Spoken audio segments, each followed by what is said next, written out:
Hello guys, September 4, 2025 cabinet meeting జరిగింది కదా. ఆ క్యాబినెట్ మీటింగ్ లో ఏమేమి కీలక నిర్ణయాలు తీసుకున్నారో ఈ వీడియోలో డిస్కస్ చేసుకుందాము. అయితే ఇప్పుడు రాజకీయంగా బాగా ట్రెండింగ్ టాపిక్ వచ్చేసి యూరియా విషయం. ఈ యూరియా విషయంలో ప్రధాన మీడియాలు అయితేనేమి, డిజిటల్ మీడియాలు అయితేనేమి బాగా వైరల్ చేస్తుండడంతో మన ఛానల్లో అయితే ఈ విషయాన్ని చేయట్లేదు. సో దీనికి వచ్చే రెస్పాన్స్ని బట్టి నేనైతే మన ఛానల్లో వీడియో చేయాలో లేదో ఆలోచిస్తాను. అలాగే ఇప్పుడు కంటెంట్లోకి పోతే, రాజకీయంగా అలాగే ప్రభుత్వ పరంగా క్యాబినెట్ లో ఏమేమి నిర్ణయాలు తీసుకున్నారంటే, ఈ వైద్య రంగానికి సంబంధించి క్యాబినెట్ లో పేదలకు రూపాయలు 25 లక్షల దాకా ఉచిత వైద్యం అందించాలని క్యాబినెట్ మీటింగ్ ఆమోదం తెలిపిందనమాట. దీనికి సంబంధించి ప్రధానమంత్రి జన ఆరోగ్య యోజన అలాగే ఎన్టీఆర్ వైద్య సేవ ఉంది కదా, ఇవి రెండింటిని కంబైన్ చేసి ఒక హైబ్రిడ్ విధానంలో కొత్త పాలసీ తీసుకురానున్నారనమాట వైద్య రంగంలో. అలాగే ఇప్పుడు మనము అబోవ్ మిడిల్ క్లాస్ వాళ్ళు ఇన్సూరెన్స్లు కడుతుంటాం ప్రైవేట్ కంపెనీలకి, పేదవాళ్ళు కట్టుకోలేరు. సో పేదవాళ్ళ తరపున ప్రభుత్వమే ఇన్సూరెన్స్ చెల్లిస్తుంది అనమాట ఈ విధానంలో. ఇప్పుడు మనకు ఆల్రెడీ ఎన్టీఆర్ వైద్య సేవ కింద 2.5 lakhs దాకా ప్రభుత్వమే చెల్లిస్తుంది హాస్పిటల్స్కి. కానీ ఇప్పుడు దాన్ని 25 లక్షల వరకు తీసుకురానున్నారనమాట ఈ కొత్త విధానంలో. సో దీనికి సంబంధించి ప్రభుత్వమే ఆయా ప్రైవేట్ కంపెనీలకు డబ్బులు చెల్లిస్తుంది ఇన్సూరెన్స్ రూపంలో మన తరపున.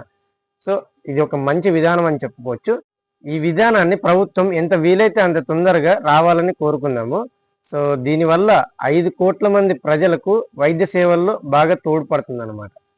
ఇకపోతే క్యాబినెట్ మీటింగ్ లో ఒక కీలక అంశం చర్చలోకి వచ్చింది. సో అదేమిటంటే, తప్పుడు ప్రచారంపై ఉక్కుపాదం మోపాలంటూ సీఎం చంద్రబాబు నాయుడు గారు అలాగే మంత్రివర్గ సభ్యులు దీని గురించి ఒక చట్టం తీసుకురావాలని చెప్పేసి భావిస్తున్నారు. తొందరలో రాబోయే అసెంబ్లీ సమావేశాల్లో ఈ చట్టానికి సంబంధించి బిల్లును ప్రవేశపెడుతున్నారు. అంటే ఇప్పుడు తప్పుడు ప్రచారం చేస్తుంటారు కదా, ఫేక్ ప్రచారం, ఉన్నది లేనట్టు లేనిది ఉన్నట్టు సృష్టించి దాన్ని బాగా వైరల్ చేస్తుంటారు. సో దానికి సంబంధించి ఈ చట్టం బాగా ఉపయోగపడుతుందని చెప్పుకోవచ్చు. అలాగే ఇన్ఛార్జ్ మంత్రులు చెప్పినట్టే వినాల్సిందే అంటూ సీఎం చంద్రబాబు నాయుడు గారు సిఎస్కు సూచించారనమాట. అంటే ఫర్ ఎగ్జాంపుల్, పలానా శాఖలో మంత్రి గారు ఆ జిల్లాలో సమావేశం పెట్టాలనుకున్నప్పుడు కలెక్టర్లతో కలిసి ఆ ఇన్ఛార్జ్ మంత్రులు సహకరించట్లేదు అనమాట.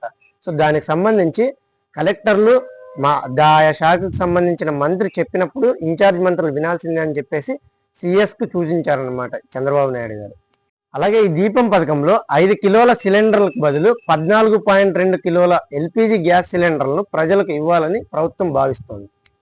అలాగే రాష్ట్రంలో గరిష్ట భవనాల ఎత్తును 18 నుండి 24% వరకు పెంచనుంది. సో దీనికి సంబంధించి ఒక చట్టం తీసుకురాబోతున్నారు. వచ్చే అసెంబ్లీ సెషన్స్ లో ఈ బిల్లు ప్రవేశపెట్టబోతున్నారు. అలాగే 2027-2028 విద్యా సంవత్సరానికి కొత్త వైద్య కళాశాలల్లో ప్రవేశాలు జారీ చేయాలని చెప్పేసి ఈ మంత్రివర్గం ఆమోదం తెలిపిందని చెప్పుకోవచ్చు. సో ఇది guys, thank you for watching. Don't forget subscribe.